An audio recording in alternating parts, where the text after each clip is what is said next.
Buenas tardes, bienvenida. Voy a ser muy breve porque el tiempo nos corre y tenemos una hora justa.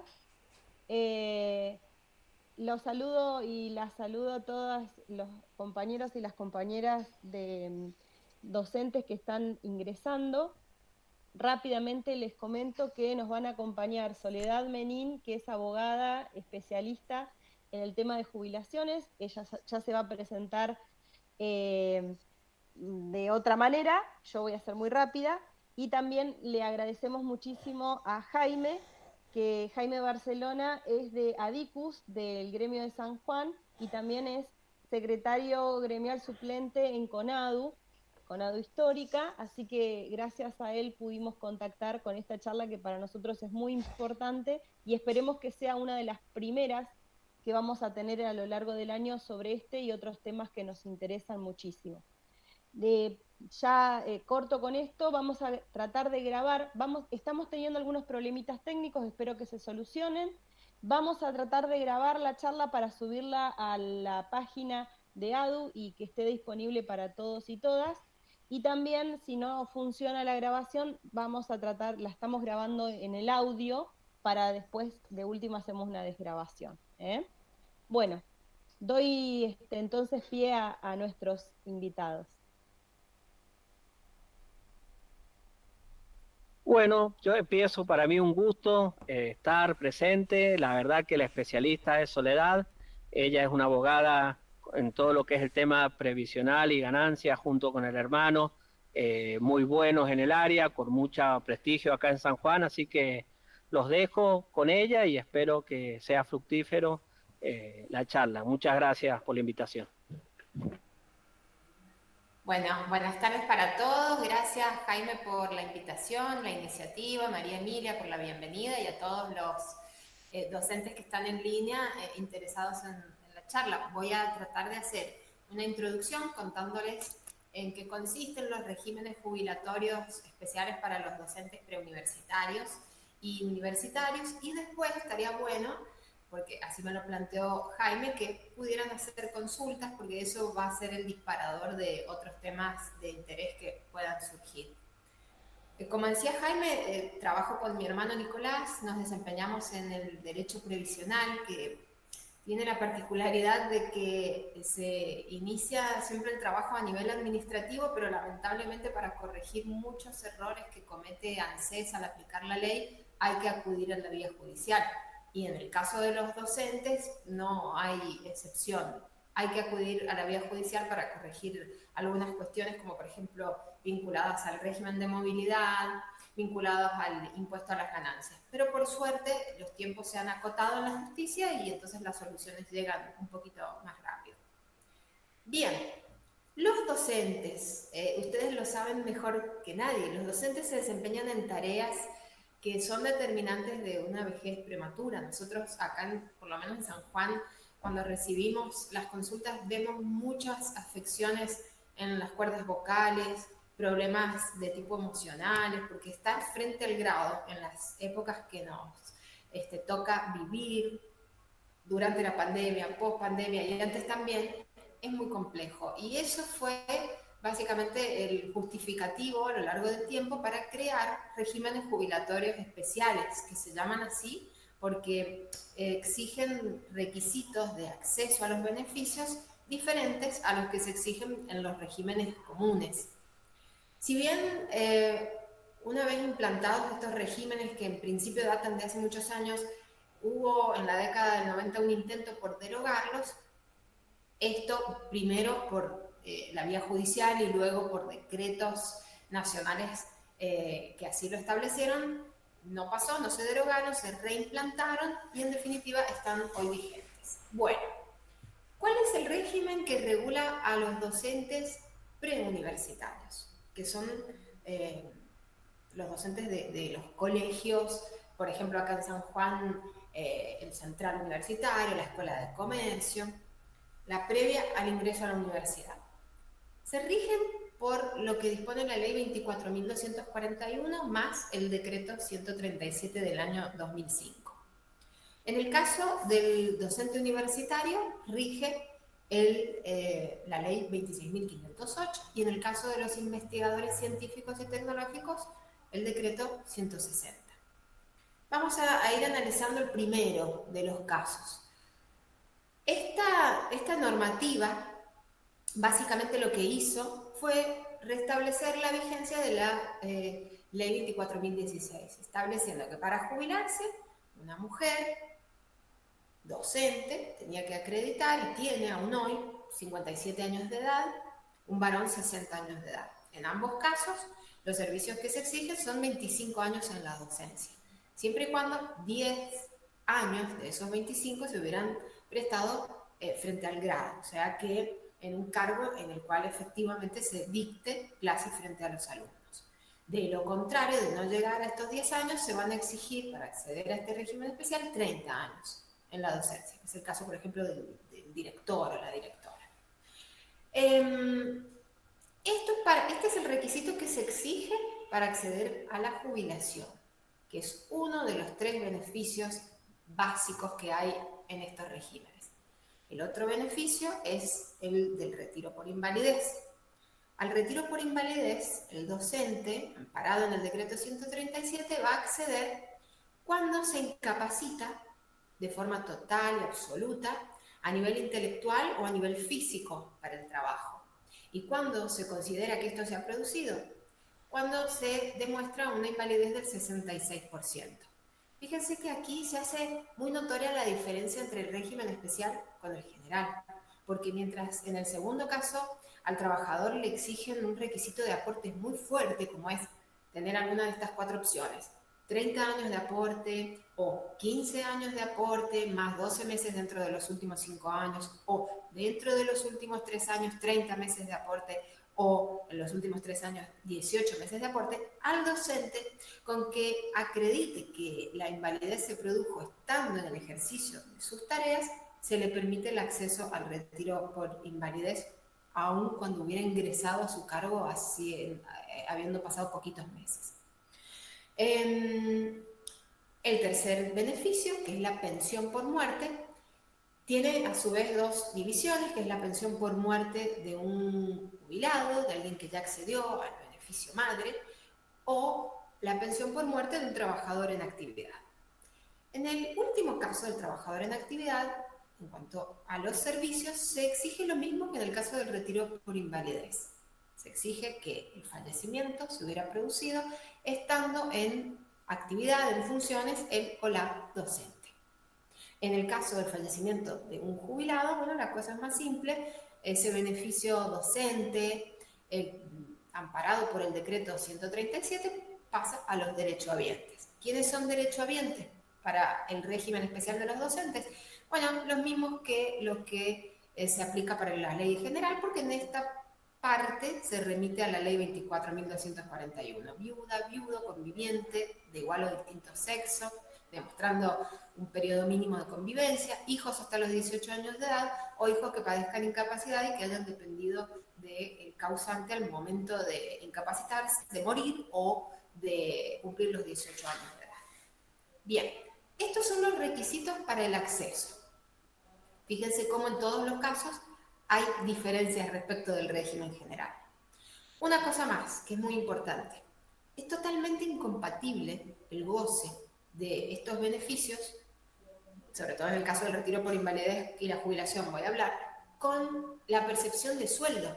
Por eso es que se les exige sí o sí presentar primero al inicio del trámite la renuncia condicionada y después, cuando termina el procedimiento, la renuncia definitiva. Y esto explica también por qué no se cobra retroactivo, o al menos no la cuantía que se paga cuando se jubila a alguien por la ley 24.241. ¿Sí? Sobre el tema renuncia condicionada y renuncia o cese definitivo, hay algo importante a lo que voy a hacer alusión más adelante, porque por lo menos en San Juan tenemos mucho expediente de reajuste o de pedido de pago por mala liquidación con un error en este punto. No sé ya cómo suceda, pero se lo voy a comentar. Antes quiero referirme a la manera en que se calcula el haber inicial y a la movilidad. El haber inicial de quien accede al beneficio en todos los casos va a ser el 82% del cargo o sumatoria de cargos que se percibieran al momento del cese definitivo. Entonces, si hay varias tareas, varios cargos, varios nombramientos docentes, se toman todos. Además, se toma el valor bruto, no el neto, y esto beneficia muchísimo al docente. Se paga el 82% del sueldo al momento del cese definitivo. Y ahora sí hago alusión a lo que les anticipé. A veces sucede en San Juan que el docente presenta la renuncia condicionada, en ella se consigna un sueldo en determinado momento histórico, y el trámite sigue. En el momento en que el trámite termina, pueden haber transcurrido varios meses, y en ese interín, por el periodo inflacionario que estamos viviendo, es muy probable que se hayan dado aumentos salariales a los docentes activos. Entonces, ese sueldo que se tomó al momento de la renuncia condicionada ya no es el demostrativo del verdadero sueldo de ese docente que se quiere jubilar o retirar. A veces sucede, y repito, que ANSES toma el sueldo como base de la renuncia condicionada. Eso obviamente genera un valor inferior al debido en las jubilaciones. Siempre controlen y en su tarea de su rol gremial difundan entre los afiliados que hay que controlar el haber inicial, calculando que el último sueldo multiplicado por 0,82 debe darnos el primer pago de la jubilación, obviamente sacando el retroactivo mínimo que pueda pagarse. Y si hay diferencias, hay que hacer el reclamo. Porque, por suerte, en esta materia, tratándose de un error material, la cuestión se soluciona ante ANSES mismo, no hace falta ir a la justicia. Puede demorarse, acá en San Juan toma un par de meses, pero después pagan el retroactivo desde el momento en que se acordó la jubilación. Bien, tenemos claro entonces que este régimen reconoce el derecho al 82% del último sueldo al jubilado, jubilada, entonces hay una proporcionalidad directa entre la remuneración de activo con la jubilación o el ingreso en la vida pasiva. Pero ¿qué pasa con la movilidad? Bien, en Argentina, nuestra Constitución reconoce en el artículo 14 bis que las jubilaciones y pensiones tienen que ser móviles. Aquí está reconociendo la garantía de la movilidad a favor de los jubilados. Pero fíjense que nada dice al respecto de cuál es el régimen ideal u obligatorio a aplicar a efectos de dar esa movilidad. A lo largo de la historia han habido varias normativas, varias leyes que otorgaban movilidad a través de distintos mecanismos o formas.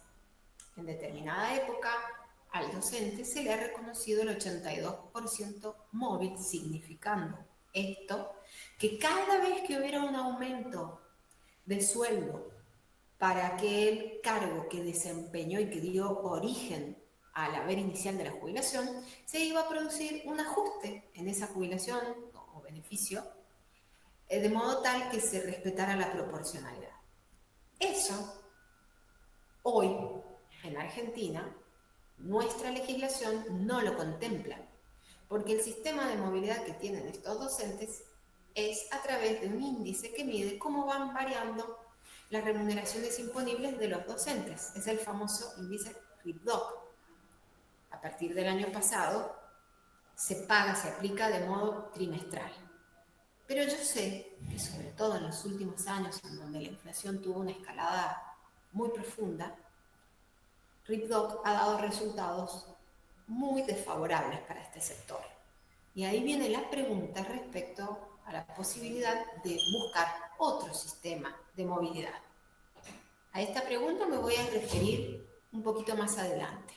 La respuesta, les anticipo, es sí, pero hay que sentarse bien y analizar las consecuencias de accionar para pedir la aplicación del famoso fallo de corte Gemelli, porque hay una especie de contra que tenemos que tener presente para tomar una decisión concienzuda.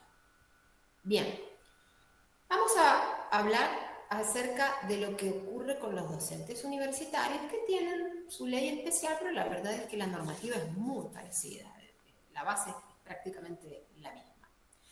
En este caso, para acceder a la jubilación se exige en el caso de las mujeres 60 años de edad y en el caso de los varones 65 años de edad.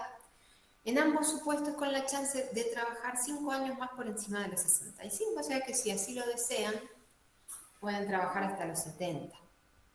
Para acceder a la jubilación hay que haber acreditado 25 años en la docencia, 10 de esos años tienen que haberse prestado con tareas frente a alumnos. En este régimen también se reconoce el derecho a cobrar el 82% del cargo al cese. Hay una cuestión a tener en cuenta: ese cargo se tiene que haber desempeñado durante 60 meses, continuos o discontinuos.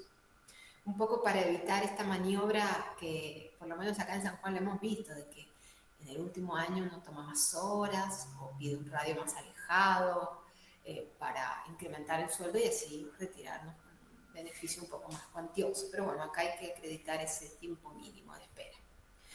También están incorporados a este régimen, pero de forma optativa, los docentes que desempeñan tareas de investigación en forma exclusiva o completa en universidades públicas. Y digo que es optativo porque ellos pueden elegir entre adherirse a lo que regula el decreto 160 o a lo que establece esta ley 26.508. En el caso del retiro por invalidez y de la pensión, las exigencias son las mismas que hemos estado analizando para el supuesto del docente preuniversitario, así que no vuelvo sobre el tema. Solo aclararles que hay una cuestión particular en el caso de la docencia universitaria que tiene que ver con la situación bastante frecuente de aquellas personas que tienen un trabajo regido por la ley general, por ejemplo, un trabajo en la administración pública, y a su vez dictan clases, pero con una carga horaria escueta que no supere las 20 horas. En ese caso, como no se acredita el requisito mínimo de abocación a la docencia, no se va a aplicar esta ley, pero sí se va a pagar un suplemento que se llama por simultaneidad, que viene a compensar ese trabajo en la docencia de hasta 20 horas. Por otro lado, quiero comentarles algo que ustedes deben manejar muy claramente y que tiene que ver con la mayor carga a la hora de aportar a la seguridad social en estos regímenes especiales. Son 2 puntos porcentuales por encima de lo que se aporta en otros regímenes. Una vez que el docente universitario se jubila con ese 82% de su último sueldo, viene el tema de la movilidad. Nuevamente tema problemático por la inflación galopante por la que atravesamos. Recordemos que aquí se aplica un índice que también es particular y que en este caso mide cómo va variando la remuneración promedio imponible de los docentes universitarios. Durante cierta etapa de la historia, estos índices han sido interesantes, pero vemos que desde el 2018 esta parte ha habido una pérdida en el poder adquisitivo de estos jubilados por encima de los 25 puntos frente a la inflación real. Entonces, de nuevo viene la pregunta: ¿cómo hago para mejorar mi haber jubilatorio? ¿Cómo hago para que el sistema de movilidad sea diferente?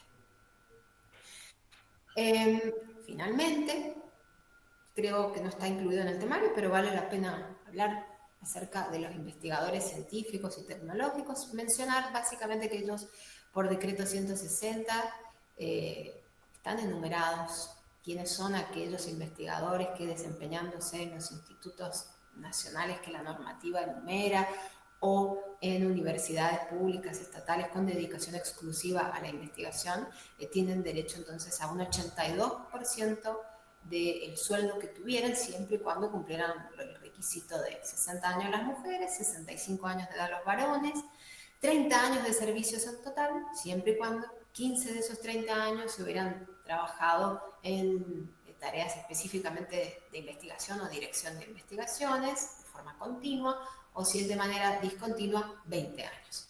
¿Bien? Bueno, vamos ahora sí con el tema de la movilidad y con el tema de los juicios, que muchas veces no se dan por la movilidad específicamente, sino por otras detracciones que hace el fisco, como en el caso que comentaba Jaime del impuesto a las ganancias, que la verdad es una problemática muy grave. Un poco se alivianó a raíz de que se subió el mínimo no imponible, dejándolo para los jubilados en 8 veces la jubilación mínima garantizada, que está en 58.665 pesos. Entonces, bueno, un poco como que los que ganen por encima de 450.000 pesos empiezan a tributar, pero últimamente con los aumentos dados, al menos, repito, acá en San Juan, hemos visto que otra vez los docentes padecen el problema de pagar este gravamen y a veces en cantidades exorbitantes.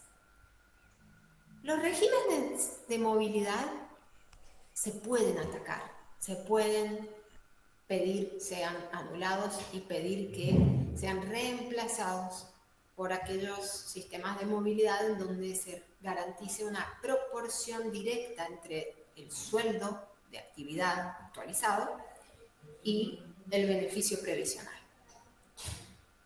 Este reclamo tramita por la justicia federal.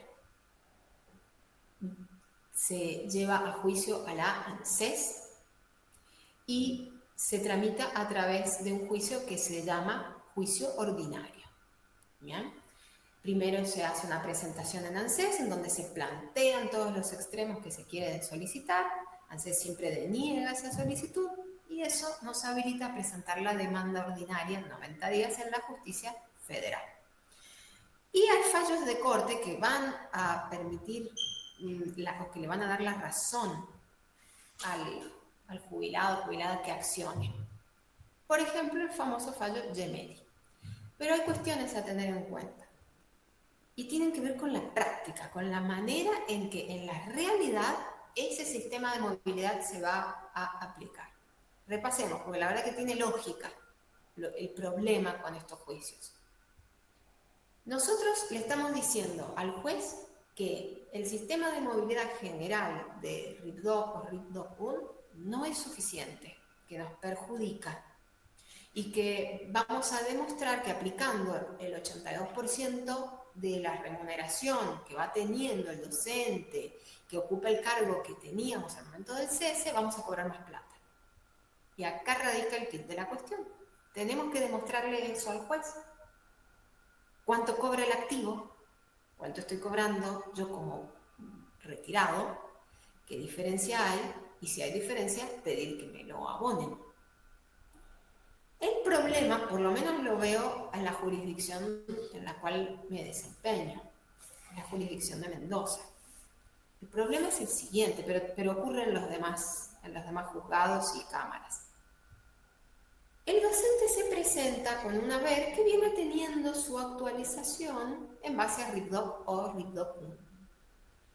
Plantea su caso, si demuestra la diferencia, puede obtener un fallo favorable. Y cuando ese fallo queda firme, sucede que ANSES cataloga a ese ciudadano como, por orden judicial, incorporado dentro del régimen de movilidad de ley especial y cesa en el pago de la movilidad por RIPDOC o RIPDOC-1. Entonces, a esa persona que acudió al juicio, que le fue bien, que tiene una sentencia firme, se le congela su haber jubilatorio y para obtener aumentos se le hace necesario iniciar ejecuciones de sentencias a través de la vía del incidente, que son pequeños procesos judiciales dentro del principal. La cuestión compleja es que cada vez que se produzca un aumento de sueldo para los activos, tendrá ese docente que demostrar ante la justicia la circunstancia mencionada y pedir que se le aplique el porcentaje que corresponda. Llevémoslo a la práctica. Piensen ustedes en alguien que inició su juicio y pasan los años y ve su haber congelado a pesar de la inflación galopante y de los aumentos grandes de los activos. Y pensemos también en el abogado. No podemos los abogados estar haciendo incidentes de ejecución de sentencia cada vez que hay un aumento. Acá en San Juan se dan aumentos cada 2 o 3 meses. Serán ínfimos, mínimos, pero hay aumentos con gran periodicidad. Lo que sucede es que hay que esperar unos 6 meses, 12 meses para armar nuevas liquidaciones. Entonces ese docente que judicializó su causa va a cobrar lo que le corresponde. Es más, va a cobrar con interés, pero tal vez lo va a cobrar una vez al año. A lo sumo, 2 veces al año. Y estoy hablando de la jurisdicción San Juan, en donde realmente la justicia trabaja rápido, en donde las ejecuciones se pagan sin mayor problema. No quiero pensar en lo que sucede en otras jurisdicciones, en donde, según lo que me comentan algunos colegas, hay mayores obstáculos. La verdad es que como profesionales quedamos en una situación muy compleja, porque el docente, cuando hace juicio y cobra la primera vez su sentencia, está muy conforme. Pero cuando pasa el tiempo, su haber se congela, se gasta la plata del primer retroactivo y ve que sus compañeros jubilados que no hicieron juicio empiezan a ganar más que él mismo o ella misma, y que los docentes activos empiezan también a cobrar más plata, se enoja claramente. Por eso es muy importante a la hora de decidir si uno va a cuestionar judicialmente el sistema de movilidad, conocer los pros y los contras. Y yo siempre digo, miren, esto es una cuestión numérica. Si vos comparás hoy tu haber de retirado de beneficiario previsional con el sueldo que te tocaría cobrar al día de hoy y ves que hay una diferencia de 50%, 60%, 100%, y tal vez, aun cuando te congelen el haber, te va a convenir. Pero si hay una diferencia de 10.000 pesos, tomémoslo con pinzas, porque las consecuencias después son graves. El otro tema que genera judicialización, y en este sentido ya tengo novedades mucho más alentadoras, por el resultado, por el poco tiempo que toma, es el del impuesto a las ganancias. En el impuesto a las ganancias para jubilados, la cuestión podemos decir que está zanjada a nivel justicia, porque la Corte ha emitido diversidad de fallos en donde no solamente ha dicho que la jubilación no es ganancia, que al jubilado ni siquiera le hace falta demostrar su vulnerabilidad para que cesen en el cobro del impuesto a las ganancias, no hace falta demostrar que es una persona de muy avanzada edad o que tiene una salud delicada, sino que también ha convalidado que se puede pedir el cese del cobro del impuesto a través de la vía del amparo, que es una acción expedita, rápida, y por si fuera poco, tratándose de materia previsional, pero también teniendo de fondo una cuestión tributaria, reconoce la posibilidad de cobrar lo mal descontado con un retroactivo que, en vez de ser de 2 años, como en otro tipo de cuestiones federales, es de 5. Por lo tanto, jubilada, jubilado, pensionada, pensionado, retirada, retirado, que esté tributando impuesto a las ganancias, hoy puede interponer una acción de amparo contra ANSES y AFIP para pedir el cese del descuento y la devolución de lo mal retenido por los últimos 5 años. Esto en el caso de que el daño sea inminente y se esté produciendo actualmente. En el caso de aquella persona a la cual por la suba del mínimo no imponible ya no se le esté descontando el impuesto a las ganancias, le va a quedar la vía de ir por la acción judicial ordinaria, para reclamar la devolución de lo mal descontado.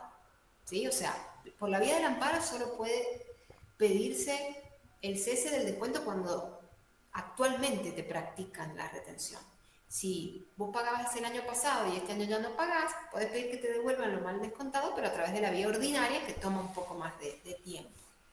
En el caso del amparo, personalmente en San Juan tenemos los primeros casos en haber sido resueltos, casos por la vía de amparo. Y tenemos unas experiencias muy interesantes y buenas para compartir. Porque, por dar un ejemplo, en el caso de Peñas Rosa, ella es una docente de un instituto preuniversitario acá en San Juan. Ella acude a la justicia a través del amparo. En primera instancia tenemos sentencia favorable, AFIP y ANSES apelan, va a la Cámara, Cámara confirma la cuestión, se vuelve firme la sentencia y fíjense qué interesante, a los 30 días de quedar firme, AFIP ofrece cumplir la sentencia y le pone al pago el dinero y a todo esto ha pasado 1 año y medio desde que interpuso el amparo, ya le han pagado. Esto es muy alentador porque ni siquiera nos obliga a iniciar la ejecución de sentencia, que también se podría iniciar perfectamente, pero digo, estamos viendo eso, estamos viendo que AFIP, cuando observa que hay sentencia firme, directamente pone al pago el retroactivo mal descontado con los intereses de tasa pasiva. Estará en el actor y en el abogado del actor controlar esa liquidación, controlar los intereses y de ahí decidir si corresponde o no aceptar ese pago. Pero a lo que voy es que realmente el panorama en materia de impuesto a las ganancias es muy alentador, así es que no lo toleren, no lo consientan y difundan entre los colegas que esto judicialmente se logra en muy poco tiempo. Distinta es la cuestión, distinto es el tratamiento cuando el descuento se practica sobre el docente en actividad. Ahí ya la Corte no se ha expedido de igual manera. Otro tema a analizar es el del tope. No estaba previsto para la jornada, pero yo sé que a muchos se les efectúa un límite en el cobro de su beneficio, aplicación del artículo 9 de la ley 24.463, que es el famoso tope por la ley de solidaridad previsional. Aquí, si bien la justicia también se ha expedido a favor de los jubilados, hay que hacer una aclaración. La Corte dice que los topes, los límites al cobro de haberes previsionales, tienen una función de solidaridad. Está bien, vos trabajaste y aportaste por X plata. Supuestamente tenés derecho a que te paguen en función de lo que aportaste, pero para redistribuir los recursos te ponen un límite y eso que está por encima del tope lo destinan a otros objetivos. La única manera de demostrar que un tope es inválido y de lograr que te devuelvan esa plata que te retuvieron es demostrando con números que el tope fue confiscatorio. Y para la Corte, confiscatorio es aquella detracción que supera el 15%. Entonces, ustedes siempre hagan la cuenta, porque es muy raro que supere el 15%. Si lo que te están poniendo por el artículo 9 implica una quita en tu beneficio de hasta el 15%, no litigues, porque vas a ganar la sentencia, pero cuando hagas la ejecución, si no supera el 15%, no te van a reconocer suma para cobrar. Entonces, hay también que tener en cuenta este parámetro antes de iniciar un proceso judicial. Bien, hasta acá la introducción. Nos quedan 25 minutos para abordar algún tema que ustedes deseen consultarme. María Emilia, Jaime, yo quedo a disposición de lo que ustedes vayan decidiendo. No, por ahí si alguno quiere hacer una consulta a través del micrófono lo puede hacer y si no por el chat y vas contestando las preguntas que hagan las personas interesadas.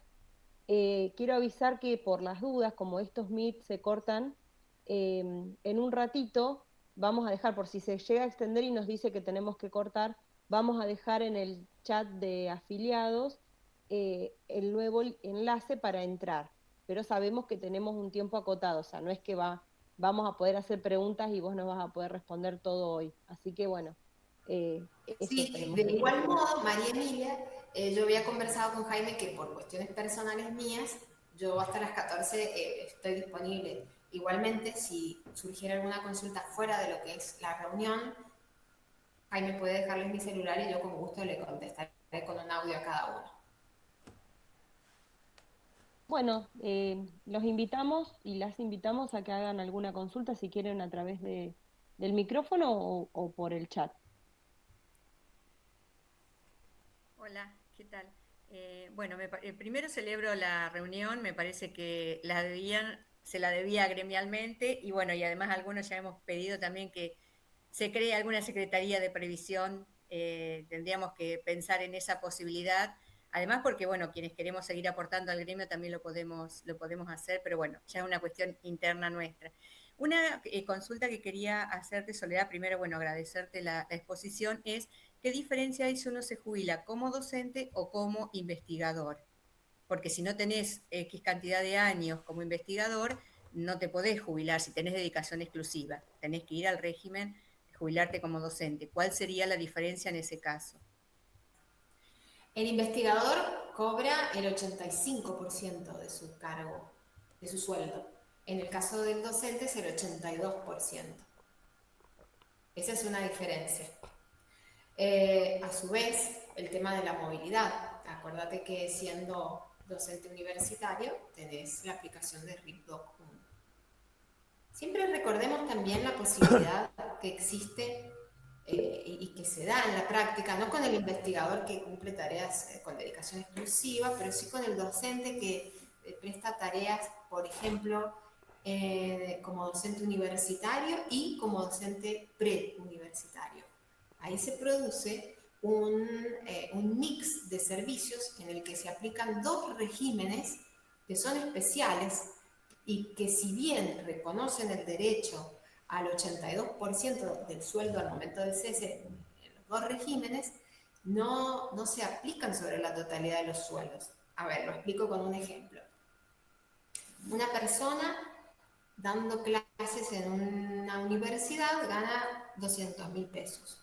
Dando clases en un colegio gana 100.000 pesos. Uno podría entender que entonces va a cobrar el 82% de la sumatoria. En realidad no. Se le paga el 82% de aquel régimen, o sea, se aplica el régimen más beneficioso, o sea, se le paga el 82% de aquel que fuera su mayor sueldo. ¿Sí?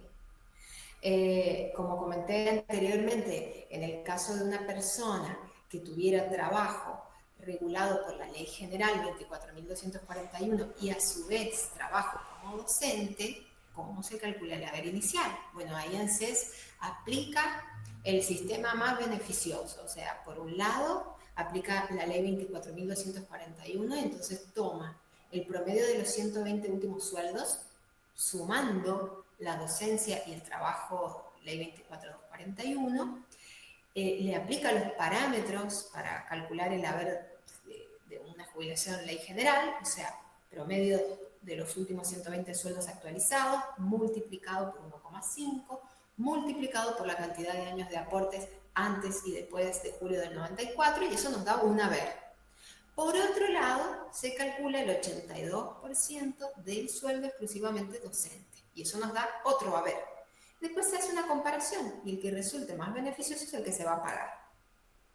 Son como juegos que se van dando en la práctica que al menos en San Juan generan muchas dudas y está bueno comentarlo porque no es que se aplique el 82 a cualquier ingreso que haya tenido la persona. Norma levantó la mano. Norma, si querés hablar. Sí, bueno, hola a todos. La verdad que muchas gracias por esta actividad, porque realmente me parece que era súper necesaria, buenísimo que se haya podido realizar. Me levanté la mano porque me quería enganchar un poquito a la última pregunta, que era en relación a la jubilación como docente investigador. Creo, para acceder a ese 85%, creo que está re claro el tema de los 15 años continuos o 20 discontinuos en carácter de investigador. Lo que no me quedaba claro era la condición de exclusivo, si era por los 60 últimos meses también, o cómo era la cuestión. Está buena tu pregunta porque omití comentarlo. En el caso del investigador, el 85% del sueldo es sobre aquel sueldo que hubiera percibido el investigador en los últimos 24 meses. Ya no son 60, son 24. Bien, ¿y habría algún lugar en términos legales, ley, decreto, aplicación, donde eso esté explícitamente expresado? Porque aquí nos están diciendo que hay que tener el exclusivo, la dedicación exclusiva, en los mismos 15 años continuos o 20 discontinuos, que es el debate que estamos teniendo algunos aquí. Y entonces me encantaría si uno pudiera acceder a la norma, a a la forma Bueno, legal. lo que pasa es que aparentemente habría una confusión entre lo que es requisito para determinar el acceso al beneficio y requisito para determinar el monto del haber inicial. Si bien es cierto que para determinar el acceso al beneficio hay que haberse desempeñado 15 años en la investigación continua o 20 años discontinuo, para determinar el haber inicial se exigen tomar el cargo de los últimos, o el sueldo ejercido en un cargo de los últimos 24 meses. Perfecto, clarísimo. Bueno, muchas gracias. Hugo Mata levantó la mano también.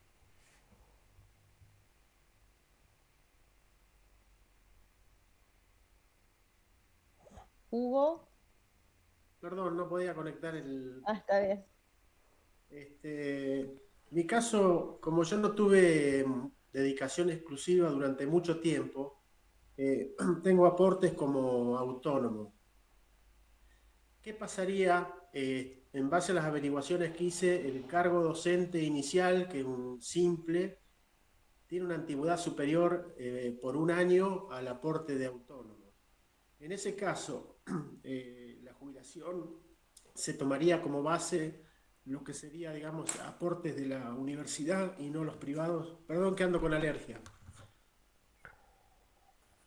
Primero que nada, tengamos en cuenta que para hablar del haber inicial, se supone que ya nos encontramos cumpliendo los requisitos para acceder a los regímenes. Entonces, en su caso, Hugo, yo voy a dar por sentado que usted ya cumplió como mínimo los requisitos para acceder al régimen universitario. Y ahora lo que quiere saber es cuál de los dos regímenes le va a convenir más a la hora de determinar el haber inicial. Esto es correcto, usted ha cumplido los requisitos. Exacto, es así. Bien. O sea, ¿cumplir los requisitos a qué se refiere? A que si usted se desempeña como docente universitario, tenga cumplidos los 65 años, con 25 años de docencia, 10 de eso frente al grado. Porque Sí, de lo contrario, se produce otra situación de la cual puedo hablar en un ratito. En el momento de llegar a jubilarme, voy a tener todas las condiciones, o sea, la antigüedad, la edad. Perfecto. Entonces, en el momento en que usted se jubile, si bien va a haber cumplido con el requisito del régimen especial, que es 25 años, se le va a permitir acceder también a la jubilación y computar esas rentas presuntas que se han devengado a causa de que usted es un trabajador autónomo. Entonces, ¿cómo se va a calcular su haber jubilatorio? Bueno, de la manera en que lo expliqué recién.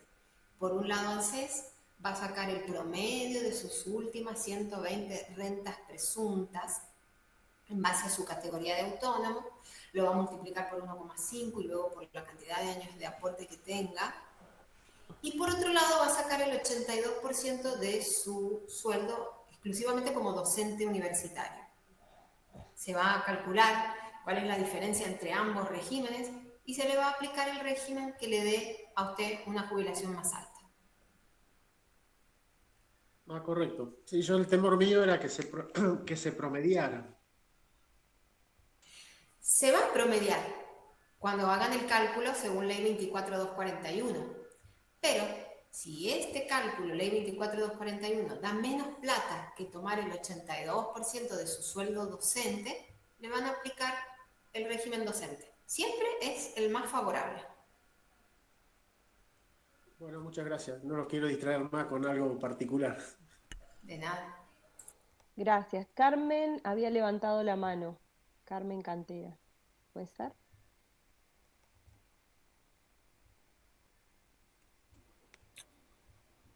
Se fue, me parece. Bueno. Creo que Juan Franco ha levantado la mano. Sí, soy yo. ¿Qué tal? ¿Cómo estás, Soledad? Buenas tardes. Mira, en mi caso es raro porque estoy en el colegio de la universidad, en la Facultad de Ciencias Humanas y en el Estado provincial en un instituto de formación docente. Ya el Estado provincial me dijo que no me va a jubilar, que mi jubilación va a ser de ANSES, por lo tanto tengo que seguir en el colegio de la universidad o en la universidad. puedo seguir trabajando en el nivel terciario. Hay una cosa que pasa en La Pampa, que es los últimos profes que han cumplido 57 las chicas o los varones 60, los han bajado directamente, los jubilaron directamente. Y después te dan la posibilidad de que puedas continuar en la universidad, pero no con la antigüedad que tendrías, la antigüedad cero se llama así, acá. ¿Por qué es eso? No entiendo. ¿Por qué el colegio preuniversitario te baja y la posibilidad para continuar en la universidad es en esas condiciones? Acá lo que se está aplicando es normativa laboral. Y eso depende de la legislación que rija al empleador.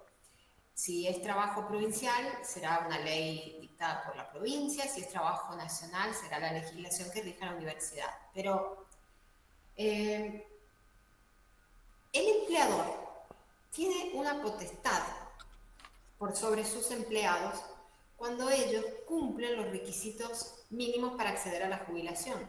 Y esa potestad tiene que ver con la posibilidad de intimarlos a que inicien el trámite jubilatorio y a dar determinado plazo para hacerlo, vencido el cual, si no se ha accedido al beneficio, se producen consecuencias negativas para el trabajador. Se disminuye el sueldo durante un periodo, luego del cual se deja de pagar sueldo, finalizado el cual se extingue el vínculo de trabajo.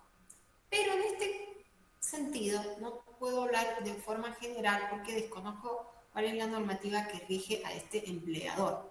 Yo les cuento, por ejemplo, lo que sucede en la ley de contrato de trabajo. ¿Qué le pasa a un empleado de comercio que cumple sus requisitos? Bueno, ahora la ley dice que hay que esperar hasta los 70, entonces el empleador recién va a poder intimar a su empleado cuando éste cumpla los 70 años de edad y cuando cumpla los 30 años de servicios. Son los dos requisitos que hay que cumplir. Y lo intima y si en un año no se ha jubilado, termina el vínculo sin necesidad de indemnización. Y acá, a nivel de administración pública provincial, el Estado, cuando cumples los 65 años de edad siendo varón, 60 siendo mujer y los 30 años de aporte, te intima y te espera 6 meses. Si en 6 meses no te has jubilado, te baja el sueldo a la mitad. Si en 6 meses no te has jubilado, te paga 0 pesos.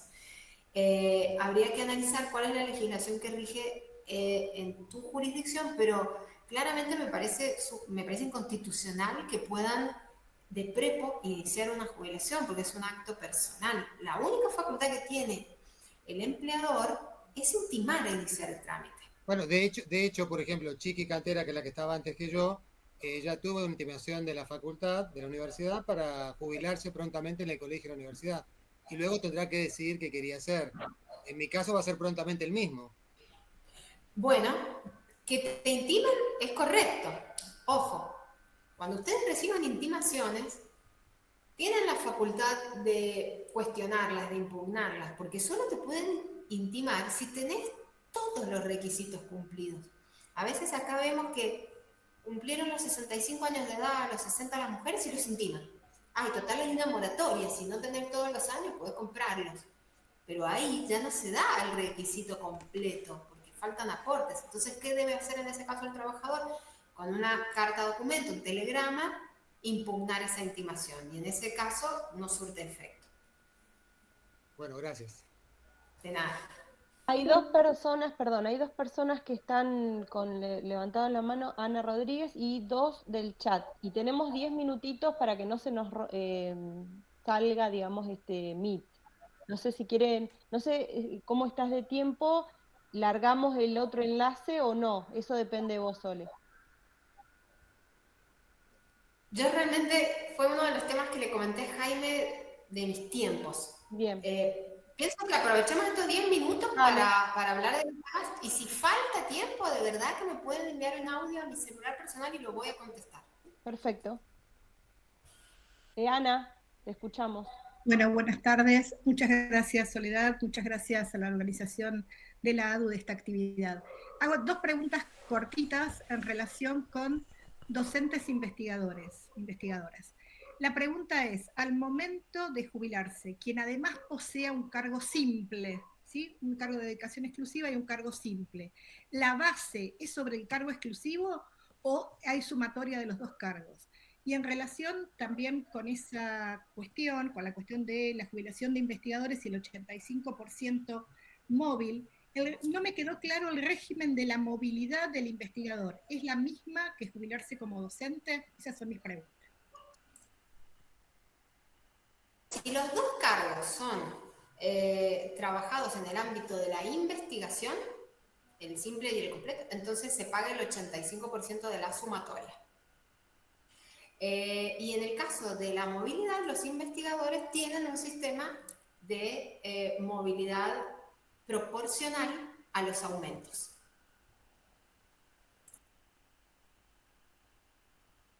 Raquel, si querés hacer una preguntita más, ya estamos sobre sobre el link. Un montón de dudas y yo que tengo una ansiedad porque ya acabo de cumplir la edad y presenté todos los papeles y... Raquel, acércate el micrófono, por favor, porque se escucha muy bajito. Ahí está. Mi pregunta es la siguiente. Yo cuando presenté todo, pregunté también, porque yo tengo durante muchos años, fui monotributista, y me dijeron que eso no agrega nada, digamos, como jubilación de universitario mata monotributista. Eso no va. ¿No se escucha?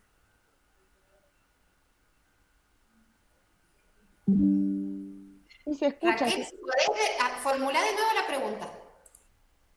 Cuando yo fui a presentar los papeles, me dijeron, pregunté si agregaba algo todo lo que yo aporté como monotributista. Y me dijeron que no, que eso no entraba. Ahora te explico.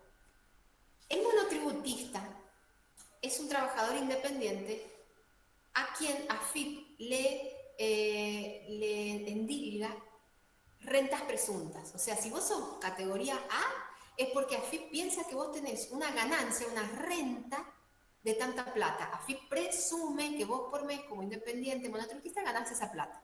Es tan bajita la plata de la renta presunta del monotributista, incluso del trabajador autónomo que paga el impuesto autónomo, que cuando se haga esta comparación de la cual yo hablé recién, de decir, bueno, aplico ley general y aplico 82 solo al sueldo docente, es tan bajita la renta presunta del monotributo que ya se sabe que no te va a beneficiar el régimen de la ley 24241. Por eso te dijeron, no, ni lo presenté, no vale la pena. Está bien lo que te han dicho. Gracias. De nada. Hay un par de preguntitas en el chat que no se entiende qué pasa para acceder al... o sea, como docente investigador, 15 años continuos o 20 discontinuos en investigación, pero ¿cómo se vincula esa con la dedicación exclusiva? Para acceder al 85 hay que tener 15 o 20 años de investigación en combinado con una dedicación exclusiva. Esa es la pregunta y se ve que siguen consultando.